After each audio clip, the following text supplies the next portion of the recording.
Γεια σας και καλώς ήρθατε στο 8Bits The Podcast νούμερο 14 με τον Λουκά και τον Χρήστο. Σε περίπτωση που δεν μας ξεχωρίζετε, αυτό θα το κρατήσω. Είμαι ο Λουκάς και ψηφιακά δίπλα μου έχω τον Χρήστο. Σας έχουμε ετοιμάσει πολλά ωραία πράγματα σήμερα. Χρήστο, ξεκίνα, σε παρακαλώ. Hot news. Έχουμε εδώ πέρα το δράμα των ημερών. Έτσι ακριβώς. Του προηγούμενου του Σαββατοκύριακου που μας πέρασε. Με το TikTok που σταμάτησε ξαφνικά να δουλεύει σε όλη την Αμερική. Το βγάλανε από την πρίζα. Το βγάλανε, ναι, πραγματικά είναι σαν να το βγάλανε από την πρίζα. Εντελώς. Και βέβαια ήρθε σαν ένας ήρωας, ένας υπερήρωας ο προεδράρας μας. Ο προεδράρας μας, Παναγία μου. Και λέει, μην ανησυχείτε παιδιά, εγώ είμαι εδώ, θα ανοίξουμε πάλι το TikTok. Μη στεναχωριέστε. Ναι, Τι άλλο έχουμε. Τώρα λέμε απλά τα θέματα έτσι. Λέμε έτσι γρήγορα, ρε παιδί μου, ναι. Switch 2, έτσι αυτή την άκυρη Πέμπτη που είπαμε, έτσι. Μια άκυρη Πέμπτη ανακοινώθηκε, βγήκε το video reveal. Χωρίς τίποτα. Παίζει, δηλαδή βγήκε το βίντεο, αναρτήθηκε ένα microsite, μία απλή σελίδα με το βίντεο, 2-3 πράγματα bullet points από κάτω. Ούτε σπικάζ, περίεργη μουσικούλα εύθυμη, πώς το λένε, θα χαρακτηριζόταν αυτό σαν cheerful music playing in the background, ας πούμε. Ναι. Η κονσόλα όλη σε ένα render και κάτι που είναι τόσο Nintendo-like. Αυτό θα έλεγα. Είναι έτσι Nintendo, δεν χρειάζεται πολλά. Σας πετάμε ένα βίντεο, πάρτε το.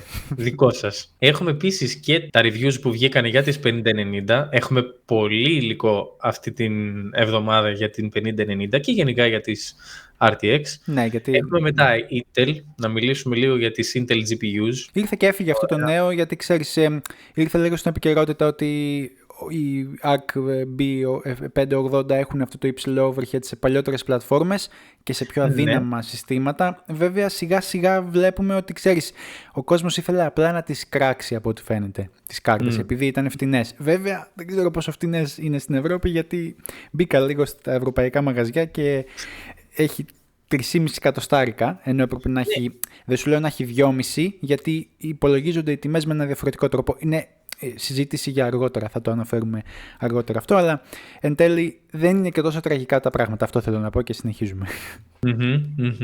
Τι άλλο έχουμε εκτός από αυτό? Να πούμε και για το Nvidia Digits, είναι άλλο ένα από τα θέματα, για να σε αφήσω να πεις τα του gaming αργότερα. Το οποίο είναι ένα γλυκούλι, ακριβώς έτσι, ένα σαν μικρό γατάκι το οποίο έρχεται στο σπίτι σου και είναι ένας υπερυπολογιστής που ξερνάει AI επάνω στο γραφείο σου. Με λίγα λόγια. Χρυσόσκονη, AI χρυσόσκονη. Πετάει χρυσόσκονη παντού. Είναι ένα πολύ γρήγορο σύστημα, το οποίο μας λέει ότι η Nvidia ότι είναι ένα super chip από κάτω, το οποίο έχει ένα petaflop απόδοση τεχνητής νοημοσύνης. Ένα petaflop. Ναι. Αυτό είναι το χοντρικά η μεγάλη ιδέα. Ωραία. Εντάξει, έχουμε να πούμε και γι' αυτό. Ναι, σίγουρα. Μετά έχουμε πάλι Nvidia, αλλά τώρα όσον αφορά το gaming, βγήκε το trailer του νέου παιχνιδιού της CD Projekt Red, το Witcher 4. Λογικά όλοι θα το έχετε δει, ή όσοι δεν το έχετε δει θα το δείτε. Να το δείτε, τρέξτε, όντως θα σας πέσουν το σαγόνι. Και στην αντίπερα όχθη, που προφανώς και δεν τελειώνει όλο αυτό το μαρτύριο με τις απολύσεις, τα κλεισίματα στο στούντιο, ακυρώσεις παιχνιδιών. Έχουμε και μερικά πραγματάκια για τη Sony. Αυτά ουσιαστικά. Ναι. Για αυτό το σημερινό επεισόδιο, οπότε πάμε να ξεκινήσουμε με το TikTok. Φύγαμε για TikTok. Λοιπόν, πάμε να το διαβάσουμε. Πάμε, ναι.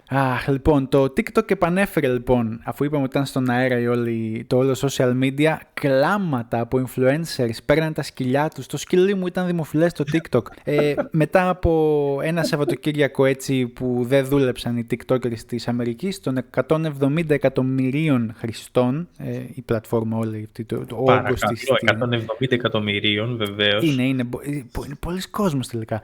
Επανέφερε εν τέλει τις υπηρεσίες τους σε όλους αυτούς τους χρήστες της ΗΠΑ, αφού ο εκλεγμένος πρόεδρος Donald Trump δήλωσε ότι θα εκδώσει εκτελεστικό διάταγμα για να αναστείλει την εφαρμογή από τη Δευτέρα, κάτι που έγινε δηλαδή πολύ γρήγορα. Εμείς το βλέπουμε τώρα στο τέλος της εβδομάδας, αλλά και πάλι. Το βράδυ του Σαββάτου όμως, ας πάρουμε τα πράγματα λίγο από την αρχή, η κινέζικη ιδιοκτησία σε εφαρμογή παύλα social media σταμάτησε να λειτουργεί για τους προαναφερθέντες Αμερικανούς χρήστες, αφού τέθηκε σε ισχύ νόμος που την απαγόρευε για λόγους εθνικής ασφάλειας. Είναι το National Security, αυτού του είδους οι καραμέλα halls που παίρνουν όλοι όταν θέλουν να πούνε κάτι το οποίο δεν συμφωνούν με είναι κινέζικο, είναι θέμα εθνικής ασφάλειας. Οπότε, ακριβώς αυτό που λες, αλλά και πάντα δεν ήταν πρώτη φορά νομίζω που έχει γίνει αυτοί που προσπαθούν να κάνουν poke το TikTok, η Αμερική προσπαθεί να κάνει poke την εταιρεία. Πρέπει να έχουν ξαναγίνει κάποιες έτσι διαμάχες στο παρελθόν. Ναι. Αλλά ποτέ σε τέτοιο βαθμό. Ποτέ σε φάση και δηλαδή. Biden, και επί προεδρίας Biden. Ναι, νομίζω όντως. Και σε φάση να μπει ο χρήστης μέσα στην εφαρμογή και να του πετάξει αυτό το μήνυμα που λέει. Πώς το έγραφε, κάποιος. Συγγνώμη, το TikTok δεν είναι διαθέσιμο αυτή τη στιγμή. Ναι. Το είχα δει σε τόσα screenshot στο Instagram. Και στο Twitter χαμός γινότανε. Ναι. Μα αυτό ήταν, έφυγε ο κόσμος κατευθείαν και έκανε στις άλλες πλατφόρμες να ανεβάσει το TikTok δράμα του, λοιπόν, το πώς επηρεάστηκε η ζωή του από το πέσιμο, λοιπόν, του TikTok το Σάββατο. Δεν πέρασαν, δεν ξέρω, ούτε 48 ώρες από τη στιγμή που αποκαταστάθηκε η υπηρεσία εν τέλει την Κυριακή. Ναι, προφανώς δεν πέρασαν 48 ώρες, γιατί θα έπρεπε να ξέρω ότι η διαφορά μεταξύ Σαββάτου και Κυριακής είναι μόνο 24. Άρχισε να λειτουργεί κανονικά και η πλατφόρμα, το μήνυμα που πήραν όλοι ανοίγοντας το TikTok είναι ότι η εταιρεία ευχαρίστησε ονομαστικά τον Τραμπ. Ναι, βέβαια. Θυμίζοντας σημίτη στη Βουλή μετά από τα ήμια, ξέρω εγώ. Έγινε ό,τι έγινε και εν τέλει το TikTok επέστρεψε δυναμικά, οπότε το όλο δράμα πρέπει να έλξε εκεί πέρα για τους 170 εκατομμύρια χρήστες. Εντάξει, νομίζω ότι είναι πολύ ριζοσπαστικός με την έννοια του ότι ο Τραμπ, θέλω να πω, κάνει απότομες κινήσεις και αυτή ήταν, εντάξει, δεν το περίμενες να γίνει έτσι, αλλά τέλος πάντων. Τέλος, καλό, όλα καλά. Κάπως λένε να τα βρούνε. Ήτανε το πλάνο να το αγόραζε κάποιος Αμερικανός. Αυτό ήταν η μεγάλη προϋπόθεση του Τραμπ για να μείνει στην Αμερική. Αλλά φαίνεται ότι υπάρχουν και άλλα συμφέροντα πέρα από αυτό και η πλατφόρμα έχει πολλά χρήματα γενικά. Και έχει και πολλά χρήματα και αυτό που παρατήρησα πάρα πολύ και είχε συμβεί και ακόμα συμβαίνει, δηλαδή τώρα ειδικά τελευταία με το Twitter, ο κόσμος ψάχνει εναλλακτικές. Δηλαδή, για παράδειγμα τώρα, ας πούμε, με το TikTok έψαχναν εναλλακτικές πλατφόρμες. Δεν ξέρω γενικότερα τι κάνανε, γιατί μερικοί πρέπει να πήγανε στα ban. Δηλαδή, με το που βλέπανε πρόβλημα με το λογαριασμό στο TikTok, αμέσως πάμε να φύγουμε σε άλλη πλατφόρμα, να βρούμε τι μπορούμε να κάνουμε, γιατί έχαναν λεφτά. Ναι. Και μιλάμε, οι τύποι βγάζουν λεφτά από αυτό. Ναι, είμαι TikToker, λέει, είναι επάγγελμα, γιατί όχι. Ναι. Οπότε σου λέει τι θα κάνω, δεν γίνεται να περιμένω τώρα να μην μπορώ να δουλέψω. Ναι, λοιπόν, αυτό. Και κάτι αντίστοιχο έχει γίνει με το Twitter, ξέρεις, και πώς το λένε, και τον Musk τότε που δημιουργούσε προβλήματα τέλος πάντων στην πλατφόρμα, έφευγαν όλοι από το Twitter. Ψάχναν κατευθείαν εναλλακτική, Blue Sky, οπότε ξέρεις, είμαστε καλυμμένοι, είμαστε πιο... Έτσι είναι το εναλλακτικό, βέβαια δεν έχεις τους followers σου, αλλά και πάλι. Και επίσης... Ναι, αλλά έχει μεγάλο κύμα από κόσμο, ας πούμε, που έρχεται, οπότε τους τραβάνε, τους απορροφούν τέλος πάντων οι content creators στο Blue Sky. Ναι, και σαν τεχνολογία δεν είναι πολύ πίσω το Blue Sky. Δηλαδή περιμένεις, ξέρεις, να είναι τύπου Tumblr, που κάποτε ήταν ένα απλό HTML που φτύναν όλοι κάτι γυμνές φωτογραφίες εκεί μέσα. Αλλά το Blue Sky είναι στημένο όμορφα. Και επίσης ο CEO του TikTok, μετά από όλο αυτό το τζέρτζελο, παρευρέθηκε και στην ορκομοσία του Τραμπ στην Αμερική. Ήταν εκεί με τους μεγαλολεφτάδες. Βεβαίως. Ναι. Αυτά νομίζω με το δράμα. Ναι, όχι, ήταν πολύ ωραίο, γιατί όντως αυτό που είπε στην αρχή, κλάματα, με σκυλιά, γατιά. Κλαίγανε, βάζαν το σκυλί μπροστά ότι κλαίει το σκυλί. Ο κόσμος είναι τρελός. Είχαν βάλει και έναν βετεράνο πολέμου, ο οποίος και καλά έκανε περιεχόμενο και μάθανε πράγματα για να δείξουν και το πατριωτικό κομμάτι, γιατί οι Αμερικανοί είναι βαθιά πατριωτικοί και θέλουν να το δείχνουν σε όλο τον κόσμο πόσο πατριωτικοί εσείς δεν είστε για τις δικές σας χώρες. Κοιτάξτε πώς γίνεται. America. Λοιπόν, νομίζω ότι δεν αξίζει να ασχοληθούμε άλλο με το TikTok αυτή τη στιγμή. Ναι, όχι απλά πες μας για την Nintendo. Να αναφέρουμε. Λοιπόν, πάμε στην Nintendo. Λοιπόν, μπορείς να δείξεις εσύ και το άρθρο, μπράβο, και το βιντεάκι. Το άρθρο αναφέρεται πιο πολύ στη φήμη, με την πλακέτα, με το πώς θα είναι λίγο μέσα. Τα specs, εντάξει. Λίγο τα specs, ναι, το οποίο προφανώς δεν έδειξε τίποτα η Nintendo πάνω σε αυτό, αλλά εμείς ξέρεις έχουμε αυτές τις φωτογραφίες που είχαν διαρρεύσει νωρίτερα μέσα στο μήνα και θα δείξουμε και το εσωτερικό, το βίντεο. Πάμε. Ειδικά τώρα και με το συγκεκριμένο βίντεο που, εντάξει, μας δείχνει ότι είναι να μας δείξει και βγάλετε μετά τα συμπεράσματα μόνοι σας μέχρι να σας ανακοινώσουμε και παραπάνω πράγματα, τα οποία θα τα δούμε, φαντάζομαι, στη Nintendo Direct, κλασικά, κάθε χρόνο και καλύτερα. Όχι, εντάξει, όχι κάθε χρόνο, είπαμε. Σχεδόν, ναι. Σχεδόν. Τον Απρίλιο, 2 Απριλίου, mark your calendars. Mm-hmm.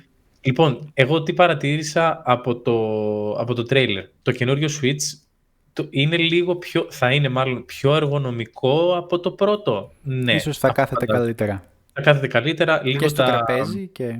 Τα Joy-Cons δεν είναι συρταρωτά όπως ήταν στην προηγούμενη γενιά.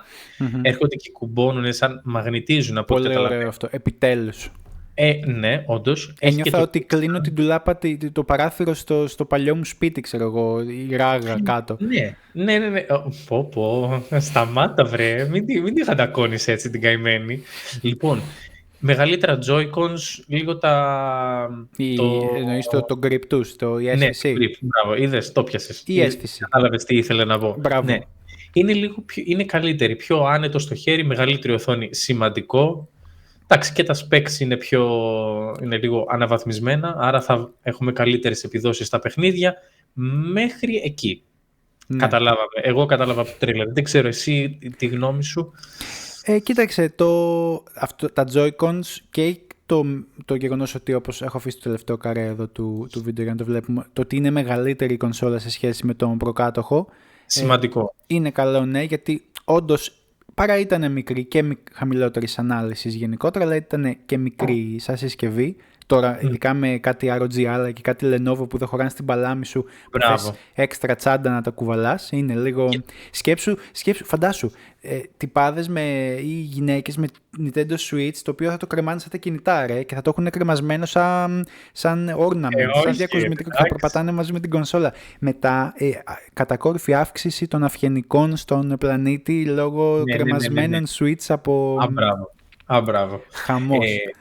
Αλλά μην νομίζεις και το Steam Deck το ανέφερες. Δεν είναι μικρούλι. Δεν είναι δηλαδή, μικρούλι. Η οθόνη του, ακόμα και το πρώτο και το OLED, είναι σε μέγεθος, είναι ένα, ρε παιδί μου, μεσαίου μεγέθους. Ναι, σωστά. Δεν θεωρείται μικρό. Τώρα, τα S, αυτά που θα βγουν λίγο το Lenovo, το Legion, το καινούριο που αναφέρουμε, που είπαμε και στο προηγούμενο επεισόδιο, θα δούμε. Αλλά σίγουρα είναι πολύ καλύτερο γιατί έχεις μεγαλύτερη ανάλυση. Σίγουρα θα έχουμε μεγαλύτερη ανάλυση τώρα στο 2. Ναι. Αυτό περιμένουμε. Επίσης περιμένουμε τα 12 GB LPDDR5X μνήμης, η οποία είναι λίγο, ξέρεις, έχει μείνει λίγο κάμποσα χρόνια και πάλι έχει μείνει κάμποσα χρόνια πίσω η Nintendo σε αυτό το κομμάτι, και το Tegra, το TUF 239 της Nvidia θα συνεχίσει να έχει την Nvidia. Είναι η μόνη εταιρεία αυτή τη στιγμή η Nintendo που στο κομμάτι gaming, είτε handheld είτε κονσόλα γενικότερα, είναι Nvidia. Είναι με Nvidia, καθαρά με Nvidia chip. Αλλά το chip που θα έχει επάνω θα είναι αρχιτεκτονική Saber, δηλαδή σαν μια κάρτα γραφικών τύπου RTX 30 series, δηλαδή του 2020. Ναι. Εξακολουθεί και είναι 5 χρονών η αρχιτεκτονική της GPU. Δηλαδή είναι και πάλι λίγο πίσω σε σχέση με τον ανταγωνισμό που ROG αλλά ακόμα και το Steam Deck έχουν πολύ πιο σύγχρονα APUs της AMD. Έχεις δίκιο σε αυτό, αλλά Αυτό που έχω να πω είναι το εξής, ότι μπορεί να μένει πίσω στον ανταγωνισμό των specs με τις άλλες εταιρείες, παρ' όλα αυτά δεν την σταματάει. Όσον αφορά ναι, μεν και το hardware είναι αυτό που είναι, αλλά και τα παιχνίδια της τα βγάζει μια χαρά, είναι κομπλέ, δουλεύουν, δεν έχουν προβλήματα. Απλά σίγουρα ο κόσμος θα ήθελε και κάτι πιο φρέσκο, πιο ανανεωμένο. Έχει το κοινό. Σίγουρα θα το ήθελε. Αλλά έχει το κοινό. Και αυτό ακριβώς είναι που το βλέπουμε τώρα πόσες προβολές να έχει κάνει το βίντεο. Μπράβο, τη στιγμή που καλό τεστ. Ας το ανοίξω λοιπόν. Πάνω από 1 εκατομμύριο το έχει κλείσει μέσα σε 3 μέρες, δεν το συζητάμε. Ναι, 1,2 εκατομμύρια έχει αυτή τη στιγμή. Ναι, είναι πολύ. Παίζει μπάλα μόνη της η Nintendo. Παίζει μπάλα παρόλο που έχει ακριβά παιχνίδια. Δεν βάζει εύκολα προσφορές στο store της. Ναι, και μάλιστα αφαιρεί και παιχνίδια που βγαίνουν. Ναι. Ποιος να της πει τι. Σου λέει μετά. Σε δικό της μονοπάτι. Επίσης και το χειριστήριο που βάζει στα 2 Joy-Con σε ένα μαρτζαφλάρι είναι και αυτό μια ενδιαφέρουσα λύση. Και μ' αρέσει το πόσο, δηλαδή κάτσε να γυρίσω το βίντεο στο καρέ αυτό που μου άρεσε, που έχουν βάλει τους δείχτες της μπαταρίας στην ουσία μέσα στο... ναι, μπράβο, ωραίο δηλαδή, ναι. Minimalist, γενικά μ' αρέσουν τα βιντεάκια της Nintendo όταν βγάζει τα Switch. Κάνει ωραία. Minimalist. Ναι. Και μουσικές τίποτα ιδιαίτερο. Χρυσόσκονες. Πολύ χρυσόσκονες αυτό το βίντεο, ναι. Επίσης, μια ακόμα λεπτομέρεια σχετικά με την κονσόλα αναφέρθηκε, είναι ακόμα φήμη, προφανώς δεν έχει επιβεβαιωθεί τίποτα, το βίντεο δεν είχε καν κείμενο πάνω στο βίντεο, οπότε καταλαβαίνεις, ναι. Είναι το ότι βρήκανε κάποιοι ότι έχει υποστήριξη μάλλον για καλύτερο streaming support και λένε τώρα μήπως σου επιτρέψει, μήπως η Nintendo επιτρέψει κάποιο είδους streaming μέσα στο σπίτι όπως ήταν κάποτε το Steam Link μέσω της κονσόλας. Είναι κάτι που μένει να απαντηθεί ακόμα. Δεν είναι κάτι σίγουρο για την ώρα, αλλά απλά ακούγεται ότι μπορεί να το έχει. Ωραία. Ναι, αυτά με την κονσόλα της τέτοιας. Δεν έχουμε προφανώς ούτε για τιμές, ούτε για τίποτα, απλά φουσκωμένο. Φαντάζομαι θα το μάθουμε στην Nintendo Direct. Έχεις κάποια έτσι πρόβλεψη για την τιμή? Νομίζω ότι θα κοστίσει. Εντάξει. Το πρώτο, άμα βάλουμε με το πόσο κόστησε το πρώτο, να το ψάξουμε για να σου κάνω μια ακριβέστατη πρόβλεψη. Πρέπει να ήταν, νομίζω, πάνω από 350. Ίσως 399, αλλά νομίζω ότι... Ναι, κάπου. Λοιπόν... Θα πρέπει να... Βέβαια, ναι, σκέψου, 2017, 2,99 λοιπόν ήταν το price tag τότε. Στην Ελλάδα είχε έρθει 3,99 ή 3,79. Ένα εκατοστάρικο πάνω πρέπει να είχε έρθει στην Ελλάδα, ναι. Ναι. Οπότε, καλά θυμόμαστε, 3,99. 2,99 το MSRP, το οποίο αφορά την αμερικάνικη αγορά, που εκεί έχουν άλλους φόρους, οπότε η τιμή είναι αζίζ. Φαντάζομαι ότι ένα 200 τουλάχιστον, για να ίσως στο πλαίσιο του Steam Deck OLED. Δηλαδή... όμως... Ναι, κατάλαβα τι λες. Σωστό. Κοντά στο Steam Deck 5 δηλαδή. 569. Βέβαια. Τι ωραίο που είναι. Δεν ξέρω κατά πόσο μπορούμε να θεωρήσουμε το Switch ανταγωνισμό συγκριτικά, ας πούμε, με τα υπόλοιπα handheld. Ναι. Διότι αυτό είναι μόνο του στην κατηγορία της Nintendo. Δηλαδή, είναι σαν να λες ότι έβγαλε η Sony ένα αντίστοιχο, δεν ανταγωνίζεται το Steam OLED, ας πούμε, ή το ROG. Εντάξει, θα μπορούσαμε να το θέσουμε ως μέτρο σύγκρισης στα τεχνικά χαρακτηριστικά του. Και στην αγορά, έτσι. Είναι handheld, είναι φορητή gaming κονσόλα. Ναι. Είναι ανταγωνιστές, εκφύσεως δηλαδή. Εγώ το λέω επειδή κάποιος που θα πάει να πάρει ένα Steam Deck, να πάει να πάρει ένα Ally, ξέρει τι παιχνίδια θα παίξει. Ακριβώς, όλο αυτό θα το... Δεν παίζει Nintendo όμως. Δεν παίζει παιχνίδια της Nintendo, κατάλαβες. Ναι, οκ. Αλλά αν είμαστε σωστοί και νομοταγείς πολίτες... Πρέπει όλα να είναι πειρατικά. Όχι, ανάποδα. Μπράβο, ανάποδα. Λουκά, ανάποδα. Ωραία, βλέπουμε εδώ πέρα και το βιντεάκι το Hi-Fi Rush, σωστά. Ναι. Γύρισα να δω λίγο το Steam OLED, το οποίο έχει προτινόμενη, βασικά δεν είναι προτινόμενη, είναι μπαίνεις μέσα στις Valve το κατάστημα, 569 και get yours, το κάνεις δικό σου. Ναι. Αυτό. Φαντάζεσαι να το χτυπήσει εκεί σε τιμή το Switch 2. Ναι. Ούτε λεπτομέρειες έχουμε για το τι panel θα είναι το... Όχι, η αλήθεια είναι ότι και στην πηγή, στην ουσία στο leak, δεν αναφέρεται κάτι σχετικό. Έχει USB-C. Ναι. Και αυτό, καλώς ήρθατε στον 21ο αιώνα φάση. Σωστά. Έγινε και στα iPhone, ξέρεις, υποχρεωτικό πλέον. Οπότε... Καλά, μόδα δεν έγινε ακόμα, υποχρεωτικό, μπράβο. Υποχρεωτικό, σωστά. Όχι μόδα, ναι. Σωστό το είπες, ναι. Θα έχει πάλι τα ίδια πράγματα τέλος πάντων επάνω, το κλασικό slot για να κάνεις ρίπτα, για να παίζεις τα παιχνίδια σου.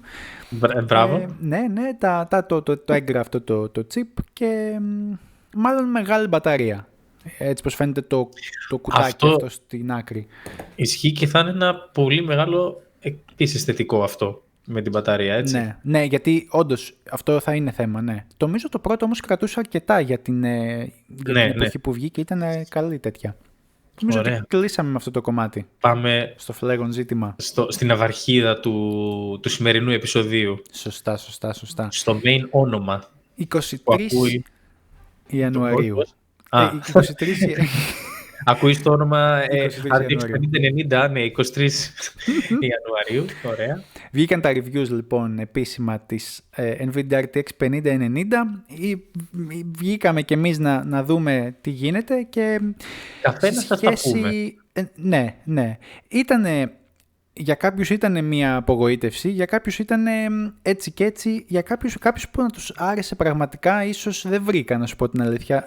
Ίσως όμως περισσότερο άρεσε στον κόσμο το κομμάτι του software και των έξτρα εξαρτημάτων που έχει μέσα ο πυρήνας. Να σου πω ότι σε σχέση με τη 4090 οι διαφορές μάλλον σε αρχιτεκτονικό επίπεδο είναι πολύ λίγες. Είναι ελάχιστες. Στην ουσία πήρε τη 4090, της έχωσε παραπάνω πυρήνες, αύξησε το θερμικό headroom. Μετά είπε ότι εντάξει, για να μην την κάνουμε 8 slot την κάρτα και πιάνει όλο το κουτί σου και θες και ένα δεύτερο κουτί, θα τη μειώσουμε για να το παίξουμε λίγο πιο έτσι cool. Παν για το ότι θα είναι πιο ψυχρή το cool, αλλά ναι. Και η κατανάλωση της κάρτας λοιπόν έφτασε τα 570 watt μόνο η κάρτα σε φορτίο, το οποίο παρατηρήθηκε σε πολλά review, και οι επιδόσεις από 30, βασικά κατά περιπτώσεις τώρα, μπορεί να δεις την κάρτα να είναι 5% πάνω από τη 4090 σε κάποια games, μπορεί να είναι και 30 ή και 40, αλλά σε περιπτώσεις. Ναι. Για πες μου. Αυτό είναι, μου θυμίζει... Θα μπορούσες να πεις, εντάξει ρε παιδιά, τι περιμένατε, what did you expect, πόσα watt κατανάλωσης περιμένατε να έχει, ηρεμήστε. Από πού να κόψουμε, πόσο efficient να την κάνουμε. Και εδώ είναι μια ωραία πάση για το πόσο efficient είναι σαν κάρτα. Ναι, η αλήθεια είναι ότι είναι η αχίλια. Το power to performance, όχι, δεν το είπα σωστά. Πώς. Το watt to performance ratio, όχι. Performance ανά watt στην ουσία. Performance τα FPS ανά watt. Ναι, πόσα FPS μπορεί να φτύσει η κάρτα ανά watt που ρουφάει. Η αλήθεια είναι ότι αυτό που αναφέρθηκε σαν ιστορικό δεδομένο είναι το ότι βλέπουμε αντίστοιχα μεγάλο βήμα στις επιδόσεις, όπως έγινε από την 2080 Ti που ήταν η κορυφαία της Turing γενιάς στην 3090 που ήταν η Ampere. Το ότι οι 30% επιδόσεις ήρθαν με 100 W περίπου παραπάνω σε κατανάλωση. Κάτι τέτοιο γίνεται και τώρα, αλλά το βασικό όπλο της NVIDIA αυτή τη στιγμή είναι το ότι έχει το AI, το upscaling, το DLSS 4, καλύτερη μνήμη. Η μνήμη βοήθησε πολύ σε αυτή τη γενιά, η αλήθεια είναι αυτή. Και πέρα από το γεγονός ότι έχει και καλύτερο cooler, έχει και περισσότερη μνήμη για τα games τα καινούργια, αλλά δεν ήταν κάτι το αξιοσημείωτο, θα έλεγε κανείς. δεν είδαμε κάτι το αξιοσημείωτο. Αυτό ακριβώς. Δεν είδαμε κάτι το αξιοσημείωτο. Ίσως τα πιο αξιοσημείωτα πράγματα ήταν στο κομμάτι του software, δηλαδή πλέον δεν αναφέρει καν ότι η αρχιτεκτονική Blackwell λέει ότι είναι, πώς ακριβώς το είπε, Ray Tracing κάτι, Ray Shader, δεν είναι πλέον η αρχιτεκτονική Blackwell, είναι κάτι άλλο. Την λέει αρχιτεκτονική, αλλά αναφέρεται και στα πράγματα σε άλλα πράγματα όπως τους RT shaders, programmable shaders, neural shaders, όλα αυτά τα πράγματα. Το demo που έδειξε με τους neural shaders στην ουσία λέει ότι στο μέλλον οι game developer θα μπορούν να έχουν έτσι πιο ανοιχτή θα μπορούν να αφήνουν χώρο σε μηχανισμούς όπως το RTX neural shaders της Nvidia να εισχωρούν στη μηχανή γραφικών, να παίρνουν τα assets και να τα περνάνε μέσα από το AI, από τους Tensor Cores, οι οποίοι φτάνουν την 5η γενιά και είναι λίγο αναβαθμισμένοι. Η μεγαλύτερη αναβάθμιση πλάκα ήταν με τους Tensor Cores αυτή τη γενιά. Θα μπορούν λοιπόν να αφήνουν κενό οι game developers στις τέτοιες τεχνικές, να τους περνάνε από το AI και να κάνουν upscale και να βελτιώνουν έτσι το οπτικό κομμάτι, σκιές, textures, και το demo το οποίο θα το βάλω να παίξει εδώ πέρα στην άκρη για να το βλέπουμε, έδειξε real time τα γραφικά αυτά. Εδώ είναι. Το τονίζουμε αυτό το real time γιατί θα αναφέρουμε και κάτι σε λιγάκι. Real time και pre-rendered, ok. Ναι, ξέρεις κάτι. Αυτό που θέλω να συμπληρώσω το εξής. Ναι. Αυτό που ανέφερες και θεωρώ ότι ισχύει δηλαδή και από την 3090 και μετά. Θεωρώ ότι πάνω κάτω ισχύουν τα αντίστοιχα. Ποιοι θα ενθουσιαστούν με τα reviews αυτών των καρτών, των max tier που έχει βγάλει η Nvidia? Λίγοι. Κυρίως οι enthusiasts και αυτοί που ασχολούνται με το software και το software development σε διαφορετικούς τομείς, αλλά ειδικά τώρα, στη σημερινή γενιά, που έχουμε τόσο πολύ AI και τόσες πολλές τεχνολογίες και εφαρμογές, μόνο αυτοί οι άνθρωποι που δουλεύουν πάνω σε αυτά τα κομμάτια θα τους κινήσει το ενδιαφέρον. Γιατί το αστείο είναι ότι θεωρεί η Nvidia, και όντως το θεωρεί, ότι η 5090 θεωρείται μεν εξωφρενικά ακριβή κάρτα, αλλά consumer-based κάρτα. Ναι. Εδώ απλά θα τραβήξω τα μαλλιά μου. Consumer-based κάρτα. Ναι. Ναι, εντάξει, το καταλαβαίνω γιατί την λένε consumer-based, γιατί έχουμε μετά και τις επαγγελματικής χρήσης κάρτες που είναι για τελείως διαφορετικές εφαρμογές. Αλλά πόσο τελείως διαφορετικές? Δηλαδή, πώς είναι το gap μεταξύ το τι μπορεί να καταφέρει μια 5090 με μια κάρτα όπως είναι πες πώς λέγεται τα καινούργια μοντέλα. Για τις Quadro λες, ας πούμε. Ναι. Κάπως... Η πιο πρόχειρη που μέχρι είναι η RTX 6000. Blackwood. Δεν έχει βγάλει και τώρα, νομίζω. Κάποιες καινούργιες που είναι enterprise-based κάρτες. Quadro. RTX 6000 είναι από τις τελευταίες που είναι της ADA γενιάς. Για Blackwell έχει custom chip μετά για τέτοιες καταστάσεις. Ναι, λοιπόν, οπότε πώς είναι η διαφορά σε αυτό? Εγώ αυτό κάθομαι και σκέφτομαι, γιατί εντάξει την λέει consumer based. Τέλος πάντων. 2.000 και σε ποιον θα κινήσει το ενδιαφέρον? Αυτό που λες και εσύ στην αρχή. Ναι, αυτό ακριβώς. Δηλαδή, όσοι έχουν 4090 για το consumer κομμάτι, όσοι έχουν 4090, η 5090 με τα 2.000 ευρώ παραπάνω στην Ελλάδα, επομένως, και στην Ευρώπη, έτσι, γιατί είναι γενικότερα το πρόβλημα, δεν αξίζει να κάνεις το βήμα αναβάθμισης, γιατί το μόνο ουσιαστικό που προσφέρει παραπάνω από τα 24 GB της 4090 πας στα 32. Αλλά δεν νομίζω ότι έχεις φτάσει ήδη σε σημείο η 4090 να γεμίζει.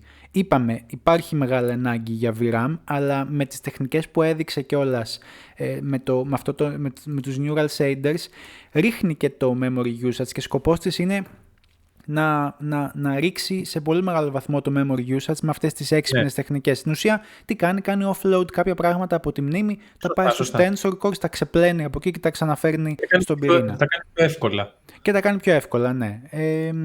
Πέρα από αυτό, δεν νομίζω ότι έχει. Κάποιος που έχει 4090 ούτε καν την πουλάει, ούτε καν αξίζει να ασχοληθεί με αγγελίες, ξαναπάρει καινούργια κάρτα, θα την πάρει και πιο ακριβά. Κατά τη γνώμη σου, δηλαδή, κάποιος που θα έχει 3080, λέμε τώρα και κάτω, πες ότι του δίνεις έναν λόγο για να πει ότι κάνει αυτή την μεταβάθμιση. Ναι. Και αυτό που είχα σημειώσει, δηλαδή βλέποντας αρκετά review από αρκετό κόσμο, ήταν αυτό που παρατήρησα μάλλον, είναι το ότι εστιάζουν πολύ στο να πουλήσουν το αφήγημα του ότι η 5090 κάνει πιο πολύ άμα έχεις κάρτα τύπου 3080 ή 3090. Με αυτό το σκεπτικό, άνθρωπος που έχει 3080 δεν νομίζω ότι και πάλι θα μπορεί να πάει στην 5090 λόγω του οικονομικού, έτσι, γιατί η κάρτα θα κάνει 3 ή 4 φορές πάνω από την κάρτα που αντικαθιστά. Η MSRP και να πάει να την πουλήσει δηλαδή και κάποιος, πόσο να την πουλήσει την κάρτα για να πάει να κάνει αυτό το βήμα. Ναι. Παρόλο που μπορεί να του δώσει τα διπλάσια frames, αυτό δεν έρχεται χάνεται κάπου στη λογική με την 5090. Είναι ένα hello product και πολλοί περιμένανε πολλά περισσότερα. Αυτό που δείξανε επίσης σε σχέση με τις παλιότερες κάρτες, το DLSS 4, το οποίο θα είναι μεν αποκλειστικό για τις 50 series, και θα μου πεις και εσύ για τα games που έχεις δει να έρχονται στο DLSS 4, το μεγάλο του ατού, ας το πούμε, το μεγάλο του προτέρημα, είναι το multi-frame generation, το οποίο αναφέρθηκε και online, αναφέρθηκε πολλές... Το είπαμε και στο προηγούμενο επεισόδιο. Το είπαμε και στο προηγούμενο, ναι. Αυτό το ερωτηματικό βέβαια, γιατί τότε δεν το ξέραμε ακόμα, το ερωτηματικό ήταν το τι latency εισάγει στο gameplay, γιατί όταν ανάμεσα στα πραγματικά frames εσύ παίζεις, ρε παιδί μου, και ανάμεσα στα frames σου εισάγει η κάρτα και μερικά τεχνητά frames, το input latency, δηλαδή εσύ μπορεί να έχεις πατήσει, να έχεις κάνει κλικ να πυροβολήσεις κάτι στην οθόνη σου, αλλά με τα τεχνητά frames μπορεί να υπάρχει κάποια καθυστέρηση, να τη νιώσεις κιόλας. Με το Reflex το 2, το οποίο είναι μια τεχνική να πάρει πίσω κάπως σαν μιλισεκόντ, να τα μειώσει κάπως για να γίνει πιο άμεσο το αποτέλεσμα, φαίνεται και πολλοί reviewer είπαν ότι δουλεύει πάρα πολύ καλά και ότι όντως μπορεί να έχεις δεν σου λέω να πας από τα 20 fps που δείχνει εδώ η εικόνα στα 240, αλλά από τα 60 στα 180-200 fps και το νιώθεις ότι είναι όντως τόσο. Ότι είναι, το νιώθεις μάλλον ότι είναι 240 fps, αλλά το νιώθεις ότι δεν έχεις παραπάνω latency. Γιατί όλα αυτά, και το DLSS και το FSR εισάγουν latency. Ναι. Το θέμα είναι ότι πολλοί reviewer, το τσέκαρα από αρκετούς, και δεν παρατηρούν κάτι τέτοιο, που είναι πολύ καλό, γιατί ξέρεις, μπορεί να έχεις την 5090 σου ή κάποια από τις άλλες υποστηριζόμενες, και η 40 σειρά είναι που θα υποστηριχθεί εν μέρη, θα έχει μερικό support αυτού του feature, που θα είναι πάρα πολύ καλό, γιατί ξέρεις, μπορεί να έχεις μια 4070, 4080 ενδεχομένως, και να το ενεργοποιήσεις, να κερδίσεις κάμποσα FPS έτσι και να παρατείνεις τη ζωή του hardware σου λιγότερο waste για τον πλανήτη. Εντάξει, ναι. Αλλά ναι, ήταν το εντυπωσιακό, γιατί ξέρεις, περίμενα και εγώ ότι μας δείχνει εδώ η Nvidia από 27 frames πάει στα 240. Αυτομάτως σκέφτεσαι ότι ναι, όλη η εμπειρία θα είναι χυδαία, θα είναι πολύ κακή. Αλλά είναι πολύ πολύ κοντά με όχι την αρχική, αλλά είναι καλή και πάλι. Αυτό είναι το καλό, αυτό είναι το πολύ καλό της υπόθεσης με το DLSS, και ελπίζουμε να το δούμε και σε περισσότερα παιχνίδια. Όσον αφορά αυτό, μπορείς να μου πεις. Καλά, ναι, εννοείται. Θα το δούμε σίγουρα σε πολλά παιχνίδια, γιατί έχει βγάλει και η Nvidia ένα άρθρο στη σελίδα της, μπορείς να το δείξεις, μπράβο, που έχει τώρα, εδώ είναι μια λίστα RTX. Σωστά. DLSS Day Zero support για 75 παιχνίδια και εφαρμογές, λέει. Που σημαίνει τώρα, ήδη Day Zero. Day Zero support. Και βλέπουμε ότι όλα αυτά τα παιχνίδια έχουν την υποστήριξη για αυτές τις καινούργιες πλατφόρμες και για τις τεχνολογίες μάλλον. Ναι. Οπότε θα δούμε βελτιώσεις, υποστήριξη. Εντάξει, και κάτω-κάτω μπορούμε να δούμε και λίγο πιο ένα μικρό πινακάκι που λέει NVIDIA DLSS for Features, που δεν είναι μόνο η σειρά 50, εντάξει, είναι και η σειρά 40, απλά μερικές, ας πούμε, οι πιο παλαιότερες γενιές δεν θα έχουν το frame generation, π.χ. η σειρά 30 δεν το υποστηρίζει. Mm-hmm. Ναι. Υποστηρίζει μόνο το Ray Reconstructions, που εντάξει, κατανοητό. Τώρα, για να μεταφερθούμε και στο επόμενο θέμα, πάμε στο Witcher που είπαμε. Ωραία, ναι. Να πάμε πρώτα στο Witcher και μετά να μιλήσουμε για Intel. Ναι, να το κάνουμε έτσι. Πάμε στο σχετικό με την Nvidia, ναι. Και ωραία, το καθαρίζουμε μετά το... Λοιπόν, είχαμε το trailer που μας έδειξε η CD Projekt Red πολύ με το καινούριο το Witcher 4. Ωραία. Τι έγινε εδώ? Στην αρχή του βίντεο, όσοι το έχετε δει, θα παρατηρήσατε κάτω-κάτω ότι αναφέρει το συγκεκριμένο βίντεο έγινε pre-rendered, κρατήστε το αυτό, έγινε pre-rendered με μια unannounced NVIDIA κάρτα σε Unreal Engine 5. Ωραία. Πολύ ωραία. Cinematic trailer pre-rendered στην Unreal.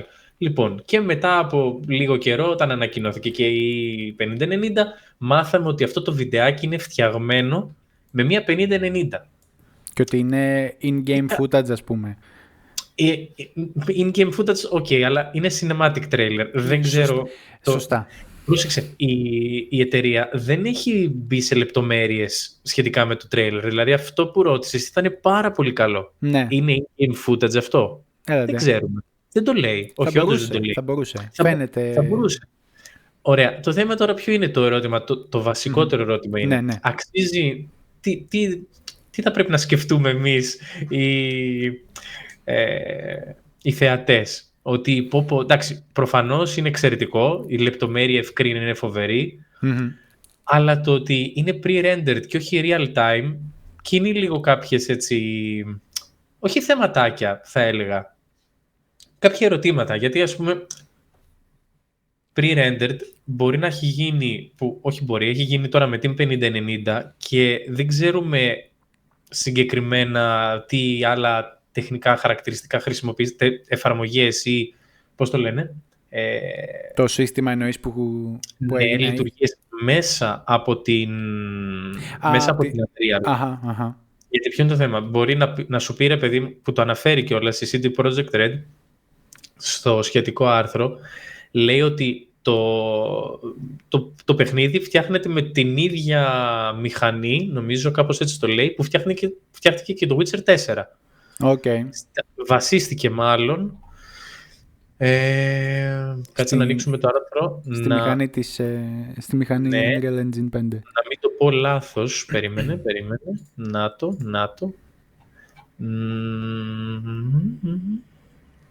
Να πούμε ότι και αυτό ανέβηκε στον επίσημο λογαριασμό του The Witcher. Ναι. Ότι το τρέιλερ ήταν με την ίδια τεχνολογία μάλλον. Με την ίδια τεχνολογία που φτιάχτηκε το Witcher 4. Okay. Το θέμα ποιο είναι?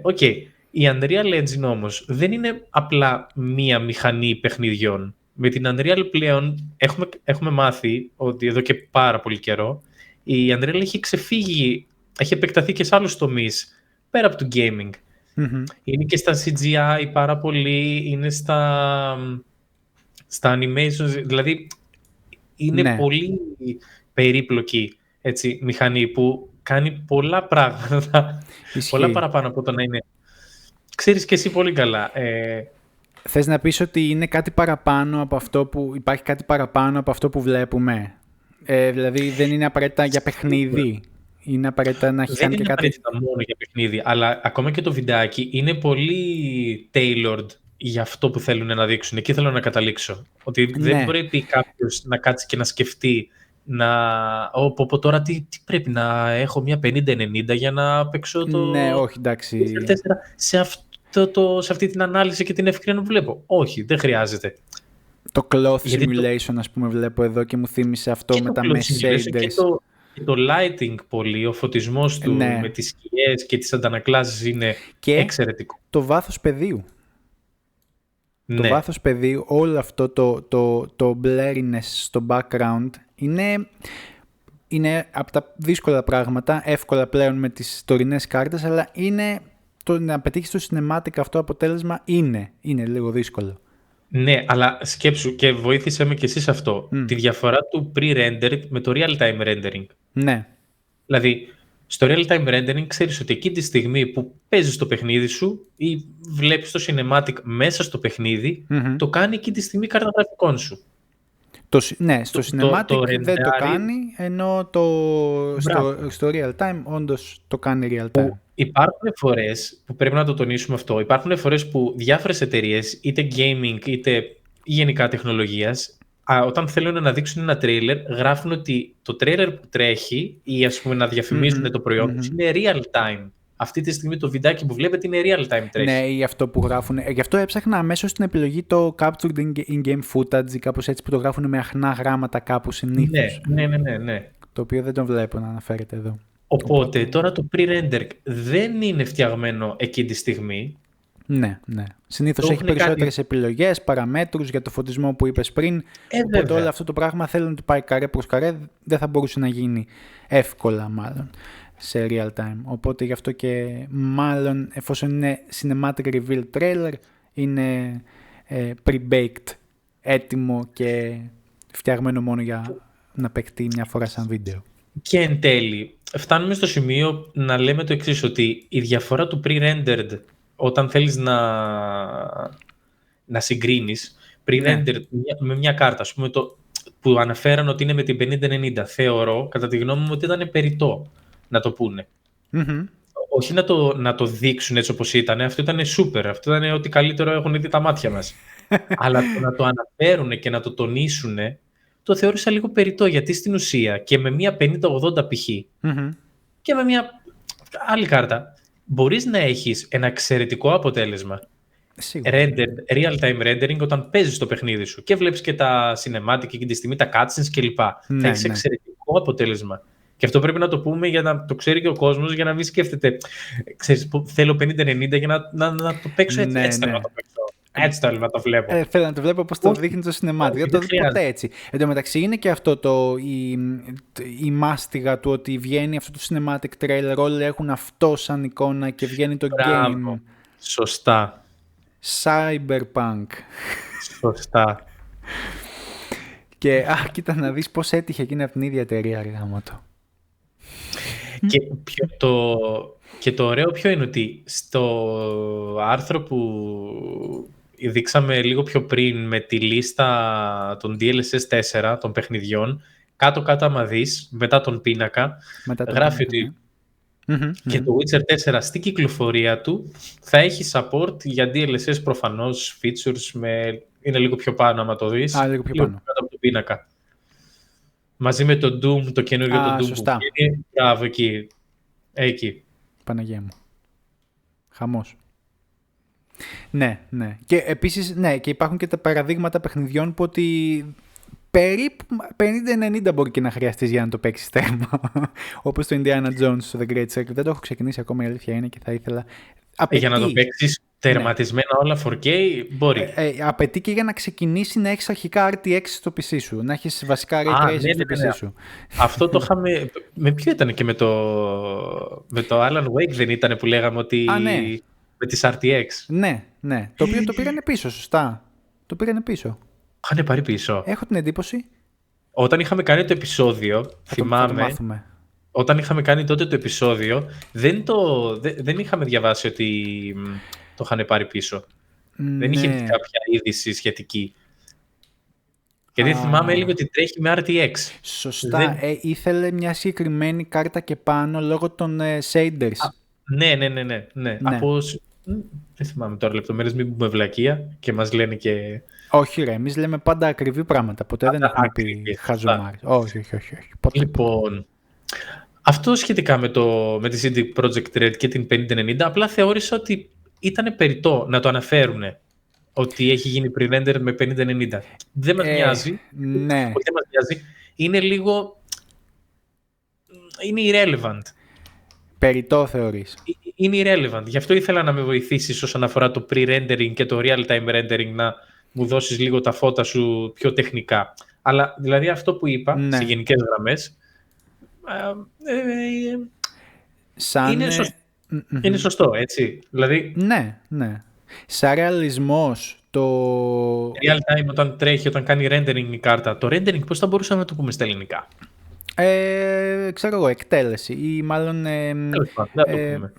θα το πούμε ελληνικά, θα το πούμε rendering. Ωραία, σωστά. Λοιπόν, για να το μαζέψουμε το θέμα αυτό, το trailer αυτό, από θέμα φωτισμών, textures, είμαστε ήδη σε ένα επίπεδο που θα μπορούσε να γίνει όντως in-game αυτή τη στιγμή. Και ειδικά όταν έχει γίνει, όπως λέει και το άρθρο, στην Unreal Engine 5, διότι έχει και αυτά τις εξυπνάδες με τους φωτισμούς που κάνει πολύ light το φορτίο για κάρτες όπως και η 5090. Δεν βρίσκω λόγο να μην τρέξει τη 4090 το ίδιο καλά με την 5090 και ειδικά σε υψηλές αναλύσεις και ειδικά με DLSS ή FSR αντίστοιχα από την πλευρά της AMD, γιατί πλέον και οι κάρτες της AMD παρένθεση θα έχουν και αυτές καλύτερο hardware ray tracing όπως έχουν ήδη, αλλά παίζεται και λιγάκι με τις AMD, πρέπει να είσαι και λίγο τυχερός.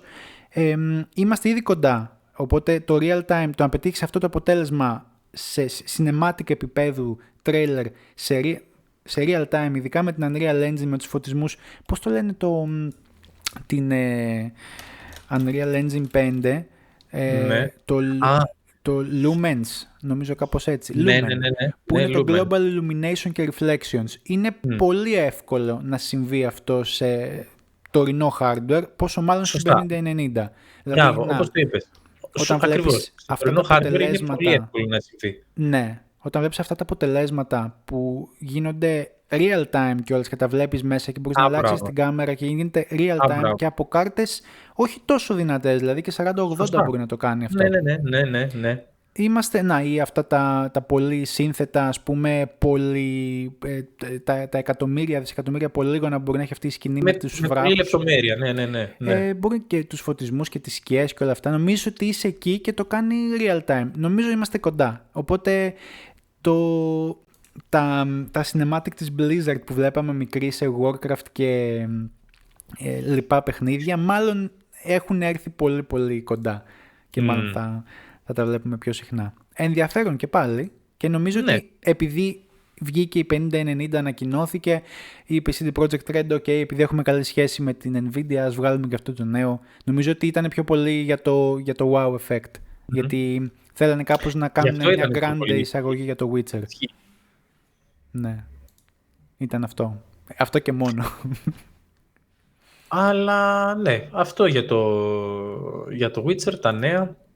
Πάμε στο επόμενο. Πάμε να κάνουμε έτσι τα τελευταία μας θέματα, να τα περάσουμε και να κάνουμε την αποφώνησή μας. Νομίζω ότι αυτό με τις ARC B580 που ξαναήρθαν στην επιφάνεια, από την αφάνεια ξαναήρθαν στην επιφάνεια, ήρθαν και μας ταρακούνησαν λίγο, γιατί είχαμε πει την προηγούμενη φορά ότι η κάρτα γραφικών αυτή της Intel, η ARC B580, είναι μεν μια mid-range GPU, αλλά είχε μια πάρα πολύ καλή τιμή στα χαρτιά, 249, ένα από τα δύο. Κυκλοφόρησε πριν κάμποσες, κάνα μήνα θα έχει τώρα, όχι παραπάνω. 2 μήνες σχεδόν πλέον, ναι.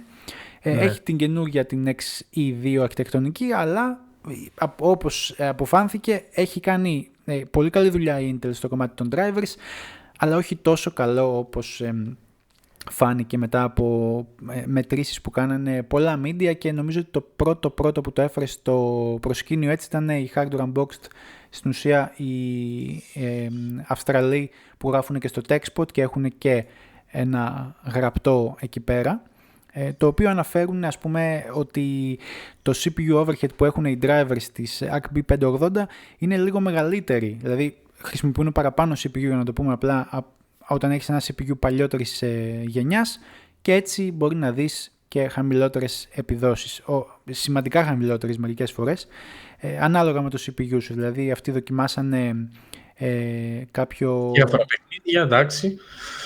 Πώς? δοκιμάσανε σε διάφορα παιχνίδια.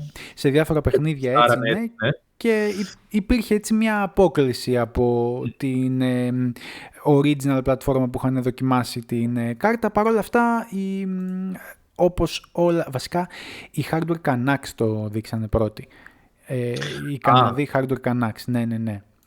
Έπρεπε να το προσέξω καλύτερα. Ισχύει. Εν τω μεταξύ, ήθελα να πούμε και κάτι στο ενδιάμεσο τώρα εδώ. Αναφέρουμε ότι έχουν λίγο unoptimized drivers. Αυτό δεν σε κάνει να αναρωτιέσαι λίγο γιατί. Ενώ ότι από τη στιγμή που δεν συνεργάζεται καλά, δίνουν πολύ φόρτο στην CPU, σωστά? Ναι. Γιατί να συμβαίνει αυτό, δηλαδή πόσο δύσκολο είναι να βελτιστοποιήσουν το κομμάτι των drivers, επειδή, εντάξει, όλες οι περισσότερες λύσεις βασίζονται στο software κομμάτι, σωστά? Ναι, όταν έχεις να κάνεις με τον driver, κατά μεγάλο ποσοστό, ναι, είναι software η βάση σου, πρέπει να είναι πολύ καλογραμμένο το software και από πάνω έχεις και τα υπόλοιπα layers. Ναι, ισχύει. Φερρυπίν, κάνανε την ίδια μέτρηση. Αυτή ήταν οι Hardware Canucks, μπράβο. Ναι. Άρα το θυμόμουν καλά. Οι Hardware Canucks το βγάλανε στην πορεία και μετά οι Hardware Unboxed, οι Αυστραλοί, κάνανε περαιτέρω μετρήσεις και εδώ βλέπουμε, ας πούμε, με έναν 2600 Ryzen 5, ο οποίος είναι του 2018 CPU, που έχουν περάσει ήδη 7 χρόνια από την κυκλοφορία του, και έναν 9800X 3D, και βλέπεις, ας πούμε, τη διαφορά σε FPS εδώ πέρα. Το average frame rate και το 1% lows, που είναι το 1% των κακών σου frames, σαν να λέμε. Οι διαφορές είναι χαοτικές. Ναι, έχει μεγάλες διαφορές. Ναι, και βλέπεις και αντίστοιχα πώς τρέχει μία Nvidia κάρτα, γιατί βλέπεις έχουν με τον 2600 την αντίστοιχη 4060, γιατί αυτή είναι στην ουσία η κάρτα που ανταγωνίζεται ευθέως, θα λέγαμε, και ναι. περίπου, ναι. Και βλέπεις ότι σε ένα γρήγορο σύστημα όπως ο 9800X 3D είναι από πάνω κιόλας από τη 4060.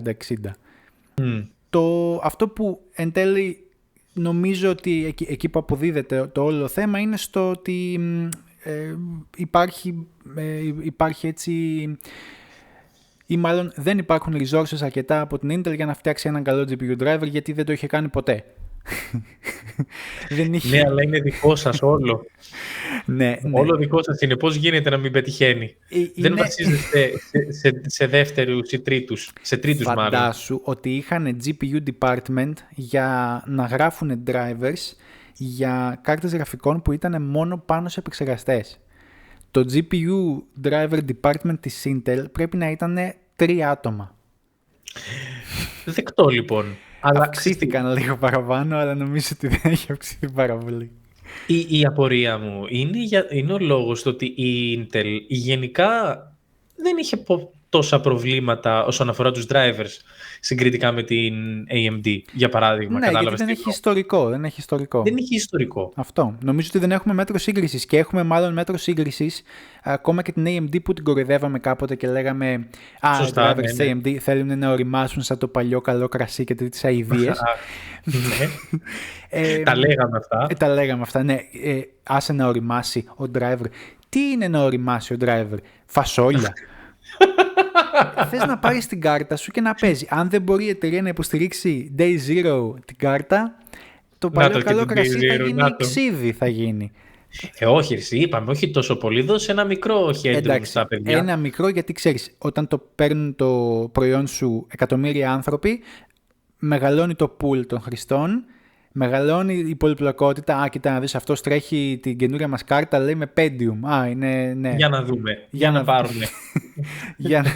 για να σημειώσουμε. Να του την πάρουμε την κάρτα, λέει, πριν κάνεις ζημιά, φέρ' την εδώ. Είχαμε μέτρο σύγκρισης λοιπόν τις καλές εταιρείες, γιατί ακόμα και αυτήν την AMD που την κοροϊδεύαμε την καημένη, έχει φτιάξει τους drivers της τώρα και έχει μικροπροβλήματα, άλλο που κάποια προβλήματα είναι από το 2012 ακόμα στη βάση τους. Είναι καλοί οι drivers. Της Nvidia είναι και αυτοί καλοί, ακούγονται που και που πράγματα. Είδες, έπρεπε πρόσφατα με το Nvidia App έπρεπε να κλείσεις μια συγκεκριμένη επιλογή, γιατί και αυτή είχε πρόβλημα τύπου CPU overhead. Ναι, είναι πολύπλοκο το θέμα. Είναι πολύπλοκο. Αλλά νομίζω ότι η Intel δεν είχε και ιστορικό. Οπότε σιγά σιγά. Εντάξει, μαθαίνει τώρα, αλλά επίσης τι απόδοση έχει συγκριτικά με παλιότερα παιχνίδια. Και αυτό θα μπορούσαμε να αναφέρουμε λίγο. Με παλιότερα παιχνίδια την DirectX 11. Ναι, και σωστά. Αυτό ήταν και της πρώτης γενιάς ARC, τεράστιο πρόβλημα. Ναι, και εκεί επιβαρύνει πολύ το CPU. Ναι. Και... δεν ξέρω λεπτομέρειες με μετρήσεις, τι έχουν κάνει, αλλά... Θα σου πω γιατί παραμένει κάπως κοινό με την πρώτη γενιά των ARC. Σκέψου ότι στην πρώτη γενιά ARC, DirectX 9 παιχνίδια, πολλά DirectX 9 παιχνίδια που υπήρχαν, δεν μπορούσε να τα τρέξει η κάρτα και έκανε real-time translation σε layer που καταλαβαίνει η GPU. Οπότε φαντάσου ότι όλο αυτό θα έριχνε και τις επιδόσεις, ρε παιδί μου, γιατί προσθέτεις ένα ακόμα τεράστιο βήμα. Όσον αφορά τα DirectX 11 και ειδικά πιο παλιά ακόμα API, νομίζω ότι είναι θέμα αρχιτεκτονικής πλέον και νομίζω ότι ο τύπος που ηγείται του τμήματος των ARC είχε βγει και είχε πει σε μια συνέντευξη του ότι γενικότερα προσπαθούμε να αποφύγουμε τα παλιότερα API και να επικεντρωθούμε στα μοντέρνα. Σίγουρα. Μα γι' αυτό κιόλας και έχει και προφανώς καλύτερες επιδόσεις με DirectX 12. Vulkan είναι πιο καλά τα πράγματα εκεί. Θυμάμαι τότε που είχαμε AMD και βάζαμε Vulkan για να κερδίσουμε FPS και κερδίζαμε. Ναι. Πολύ πράγμα. Τώρα είναι όλο το ίδιο. Περιμένουμε το επόμενο API. Τώρα, εντάξει, είναι και το πώς διαχειρίζεται επίσης τους πόρους γενικά του συστήματος. Ναι, γιατί... Πώς λέει η Intel τώρα, πώς το λέει την τεχνολογία της, το software. XeSS είναι το αντίστοιχο DLSS. Για το upscaling μιλάμε, ναι. Ναι, και είναι βαρύ γενικά οποιοδήποτε upscaling τεχνική τσιμπάει λίγο από CPU. Βέβαια της Intel το όλο πακέτο τσιμπάει λίγο παραπάνω από ό,τι φαίνεται. Και φαίνεται αυτό, είδα μάλιστα και κάποια βίντεο που συγκρίνανε αντίστοιχα συστήματα πιο παλιά, έτσι, 12600K ας πούμε. Πρέπει να ήταν σε κάποιο από τα μεγάλα κανάλια και φαινόταν η διαφορά σε μερικά games ήταν 10 ή 20% CPU usage διαφορά. Δηλαδή μπορεί να είχε 20% CPU usage με την Nvidia και να είχε 30-32% με τον Intel. Με την Intel, ναι, με την κάρτα της Intel. Είναι δύσκολο να πεις με την κάρτα γραφικών της Intel. Εντάξει, ναι, ακόμα δεν μπορούμε να το πούμε εύκολα. και κάτι που είπες και στην αρχή, στην εισαγωγή όταν λέγαμε τα θέματα, που είπες με τι τιμή θα έρθει εδώ πέρα στην Ελλάδα, τι τιμή έχει. Δεν έχουμε καν εικόνα από τι παίζει στην Ευρώπη. Και μάλιστα κάποια στιγμή θυμάμαι με είχε ρωτήσει ένα παιδί τι γνώμη έχω για τις κάρτες της Intel. Και δεν ήξερα τι να του πω. Ναι. Γιατί ενδιαφερόντουσα. Έχω ακούσει μερικούς που δεν είναι ότι ενδιαφέρονται, λέει θα πάω να πάρω Intel. Το ψάχνουν βέβαια λίγο. Ναι. Οπότε κάνει λίγο σιγά σιγά τα βήματάκια της. Τώρα Ευρώπη εδώ πέρα που βλέπουμε 317. Εδώ είναι η φθηνότερη Acer Nitro. Κοίτα, το πρασινάκι εκεί πέρα δείχνει ότι κάπου θα είναι έτοιμο-παράδοτη. Το θέμα είναι με ποια τιμή θα είναι έτοιμο-παράδοτη. Σε απόθεμα 326 σε απόθεμα. Βέβαια, ξέρεις ότι τα περισσότερα από αυτά τα καταστήματα θα μπορείς να παραγγείλεις να σου πάει σε κάποια φιλική διεύθυνση στη Γερμανία και από εκεί να στη στείλουν Ελλάδα, γιατί τα περισσότερα δεν στέλνουν απευθείας Ελλάδα, παρόλο που είναι στην Ευρώπη. Όντως. Αυτό δεν το ήξερα. Μιλάμε για το συγκεκριμένο site, συγγνώμη. Μιλάμε για γενικό. Το site αυτό έχει ευρωπαϊκά καταστήματα, το οποίο μπορεί να είναι στην Αυστρία, μπορεί να είναι στη Γερμανία, Πολωνία, αλλά δεν στέλνουν όλα σε όλες τις χώρες της Ευρώπης. Αυτό είναι η μεγάλη διαφορά. Σωστά. Και κάποιες φορές, ας πούμε, κάποια σου λένε ότι μπορώ να σου τιμολογήσω με την ελληνική σου διεύθυνση, αλλά η αποστολή πρέπει να γίνει κάπου στην Γερμανία ή στην Αυστρία ή κάποιοι έχουν και Ιταλία. Το κάνουνε. Το κάνουν αυτό. Το κάνουν, ναι. Okay. Και εκτός αν έχεις κάποιο φίλο, κάποιο γνωστό, ο οποίος μπορεί να κρατήσει και να στη στείλει. Καλά, για Ελλάδα φαντάζομαι θα είναι πολύ πιο πάνω. Όχι πολύ. Και αυτό το πείραμα. Να κάνουμε ένα τελευταίο πείραμα, ναι. 350 φαντάζομαι ότι μπορεί να είναι. Σίγουρα. 350 νομίζω λες σωστά. Λίγο. Κοίτα να δεις τι γίνεται. Στα 380 έχουμε τη μεγάλη την ASRock. Να δούμε πού είναι διαθέσιμη όμως με τέτοια τιμή, γιατί είναι και αυτό. 379 υπάρχει διαθέσιμη, καλές κριτικές, ψαχτείτε πάρα πολύ καλά με τα καταστήματα και για τέτοιες μικρές κάρτες πάρτε τηλέφωνο και ρωτήστε, ο κωδικός ΣΟΤΑΔΕ υπάρχει σε απόθεμα ή τον περιμένετε, δηλαδή ρωτήστε γιατί... περίπτωση, αυτό ξέρω τι πας να πεις, ότι μπορεί να αλλάξουν και οι τιμές. Η τιμή είναι το λιγότερο πράγμα που θα αλλάξει. Ναι, όχι. Ξέρεις τι, πέρα από το ότι μπορεί να μην την έχουν ετοιμοπαράδοτη, να σου πούνε θα έρθει σε ένα μήνα και μπορεί να σου πούνε ότι η τιμή έχει αλλάξει. Να σου πούνε και στο τηλέφωνο. Ισχύει, ναι, και να σε βάλουν δύο φορές, να σε χαντακώσουν τόσο πολύ που θα πεις εντάξει, θα πάρω 50-90. Αλλά και για όποιον ενδιαφέρεται να το πούμε και αυτό, είναι περίπου σε επιδόσεις κοντράρει την 40-60. Είναι εκεί. Ναι, στα περισσότερα games είναι από κάτω ρεαλιστικά, αλλά ξέρεις, είναι... Βέβαια, να πούμε και το άλλο. Η 40-60, τώρα που κοίταζε τις τιμές της, έχει κάτσει σαν τιμή. Το μόνο κακό με την 40-60 είναι ότι έχει μόνο 8 GB μνήμη. Δηλαδή μπορεί να βρεις κάποια, με 2,99 φέρει η απλή. Η TI είναι έχει ένα κατοστάρικο plus παραπάνω που θα έχει καλύτερες επιδόσεις ακόμα, αλλά μόνο 8 GB. Αυτό είναι το κακό της 4060, ενώ η Intel σου δίνει στη μεγάλη, στην B580 12 GB και 10 GB στην B570, την οποία την έχουν ξεγράψει από προσώπου γης. Δηλαδή, άμα την ψάξω, B570 παίζει να έχει την ίδια τιμή με την... Ναι, έχει 2,80 έχει. Δεν υπάρχει κανένας λόγος. Εκτός άμα βρεις σπίθα Toxo V590 για κάποιο λόγο. Δεν υπάρχει, ρε. Ναι, είναι λίγο... Βλέπω ότι υπάρχει περισσότερο διαθέσιμη βέβαια, αλλά ναι, στα 2,80, στα 2,69 την ακούω. Ελλάδα. Ναι, την Ελλάδα μην την κοιτάξεις καν, άστελα. Όχι, δεν θα το κάνω. Ναι, ευχαριστώ πολύ. Εντάξει, ωραία. Και νομίζω τελειώνουμε με το δικό σου το αγαπημένο, την αγαπημένη σου τη Sony. Η Σονάρα. Ωραία, πάμε σε αυτό. Ένα τελευταίο αρθράκι. Λοιπόν, τι έκανε τώρα η Sony. Psych δεν έκλεισε στούντιο αυτή τη φορά. Ναι, μη στεναχωριέστε. Οι υπάλληλοι της τάδε εταιρείας θα ζήσετε. Η κατάσταση είναι τραγική. Μπορείς να δείξεις και το άρθρο. Μπράβο. Λοιπόν, ακύρωσε 2 παιχνίδια που ήταν να βγουν. Σταμάτησε το development. Δεν ξέρουμε όμως σε τι φάση ήταν το development. Μπορεί να μην είχε, να ήταν λίγο στην αρχή. Κάνανε ένα evaluation της κατάστασης. Ένα review το λένε, ναι. το είπε η Sony, το ανέφερε συγκεκριμένα, έγραψε review, following a recent review και αποφασίσαν ότι ξέρεις τι, δεν γίνεται, πρέπει να το σταματήσουμε για λόγους... Και τι συνέβη τελικά, τι κάνανε? Το ένα από τα 2 παιχνίδια φημολογείται ότι ήταν στο σύμπαν και καλά του God of War. Τα σχόλια δικά σας σχετικά με αυτό, και εδώ θέλω να σταθούμε. Καταλαβαίνουμε ότι η Sony όταν έχει ξεκινήσει σε ένα μοτίβο του live service παιχνιδιών, το οποίο ξέρεις, είναι... microtransactions, MOBA παιχνίδια κυρίως, που πρέπει να είσαι με το πορτοφόλι δίπλα από το PC ή από την κονσόλα. Ναι. Και για κάποιον ανεξήγητο λόγο η Sony θεωρούσε ότι αυτό θα της φέρει λεφτά και ήθελε να επικεντρωθεί σε αυτόν τον κλάδο, σε αυτόν τον κλάδο των παιχνιδιών, και ήθελε να βάλει στούντιο να δουλεύουν έτσι. Και μάλιστα ο πρόεδρος, ο φίλος μας, ο Στράιερ, ο φίλος μας, λέω, Χριστέ μου, τι αναφέρω. Όχι, Παναγία μου, όχι, δεν είναι φίλος μας αυτός ο άνθρωπος. Ναι. Δεν είναι καθόλου φίλος μας. Τι είχε πει πριν το 2022, είχε πει ότι είναι πολύ effective τρόπος να βγάλουμε λεφτά.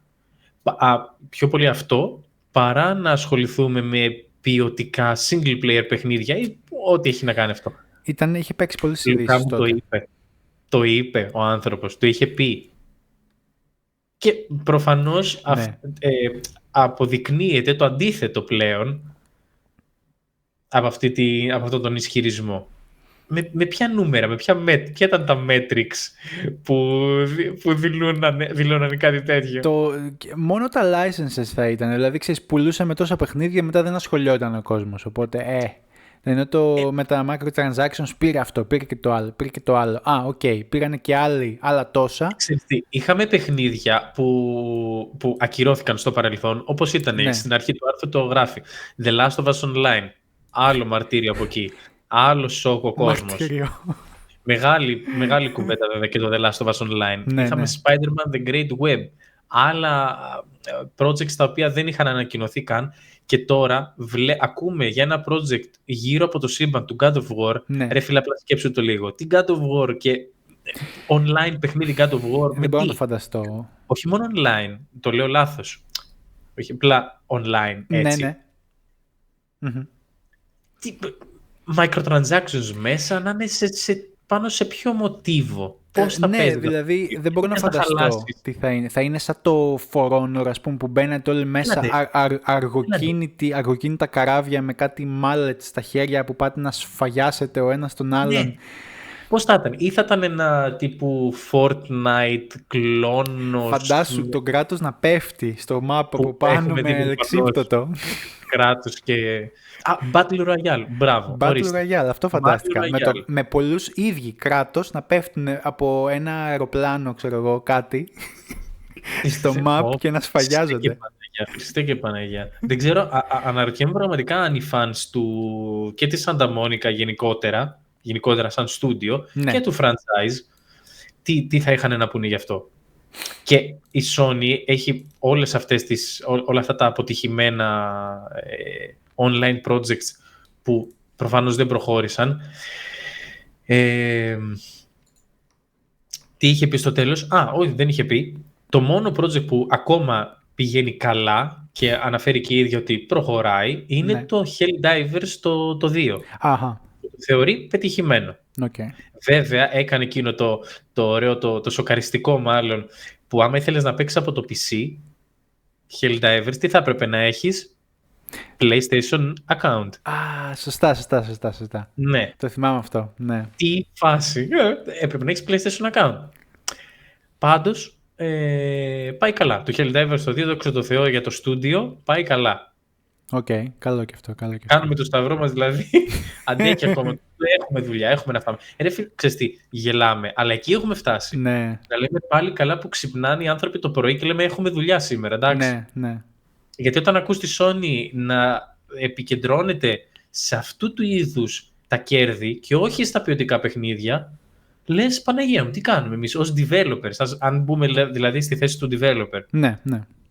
Επίσης έχουμε reports, πες το στα ελληνικά Λουκά μου, το report. Αναφορές. Έχουμε αναφορές, σωστά. Reports στα ελληνικά είναι και αυτό. Ναι. Έρχεται ένα Horizon τύπου παιχνίδι, live service. Είναι στον ορίζοντα. Είναι στον ορίζοντα ακριβώς, Παναγία μου, θα πέσει η φωτιά να μας κάψει. Πω, θα πέσει το stream. Όχι. Πέρασε 1 ώρα και 9 λεπτά, ορίστε. Ναι, είμαστε just, είμαστε πολύ professional. Λοιπόν, και για να κλείσουμε, τι ήθελα να αναφέρω άλλο για τη Σονάρα. Τη Σονάρα. Για τα reports θα έλεγες ότι υπήρχαν αναφορές. Ναι, υπήρχαν αναφορές για ένα παιχνίδι που ετοιμάζεται live service, Game Horizon, στο σύμπαν του Horizon. Χριστέ και Παναγιά. Εντάξει. Ναι, αυτό. Για το Helldivers, ναι. Εντάξει, το είπαμε ότι θέλει PlayStation account για να παίξεις από το PC. Εν τω μεταξύ, δεν ξέρω, δεν είμαι σίγουρος, θέλω να με βοηθήσεις σε αυτό. Το Helldivers πρέπει να είναι μέσω του Steam. Μπορείς να το παίξεις μέσω του Steam. Είναι στο Steam. Δηλαδή, φαντάσου. Ναι. Το αγοράζεις στο Steam, παίρνεις και ένα PSN account, έχει η Σονάρα, σου λέει, τον τσιμπήσαμε και τον PC Mastered Race. Μπράβο, μπήκε στο οικοσύστημα. Ήταν τεράστιο θέμα, γιατί έβλεπα άρθρα εξαγριωμένη η PC Mastered Race. Είναι θέμα τότε. Ναι, και δεν έχει περάσει και πολλούς καιρός από αυτό. Εντάξει, ίσως ήταν πριν το καλοκαίρι, έτσι, γιατί το game βγήκε το 24, Αλλά... Ναι, πριν το καλοκαίρι είχε γίνει αυτό. Ναι.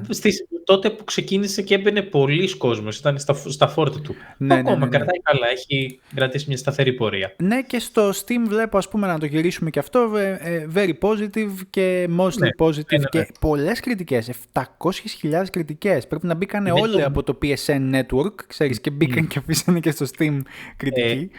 Είναι το μόνο παιχνίδι, από ό,τι καταλαβαίνω, της Sony, υπό το όνομα της Sony, που κρατάει γερά. Σαν έτσι, που δεν είναι ανεξάρτητο στούντιο, που δεν το έχει ανεξάρτητο στούντιο. Οκ. Γιατί, ποια είναι η Playground, είναι? Η Playground, Arrowhead Game Studios. Η Arrowhead, sorry. Και publisher είναι η Sony, ναι, και έχει εδώ πέρα όλα τα featured παιχνίδια. Έχει και 1 εκατομμύριο followers στο Steam η Sony. Ναι. Studios. Μάλιστα. Αυτά για το σημερινό μας podcast. Θα βρείτε τα νέα όλα μαζεμένα κάτω στην περιγραφή και στο 8bits.gr θα έχουμε όλο το παρασκήνιο και το προσκήνιο, όπως θέλετε πείτε το. Εγώ ήμουν ο Λουκάς, δίπλα μου είχα το Χρήστο και θα τα πούμε στο επόμενο. Αντίο σας.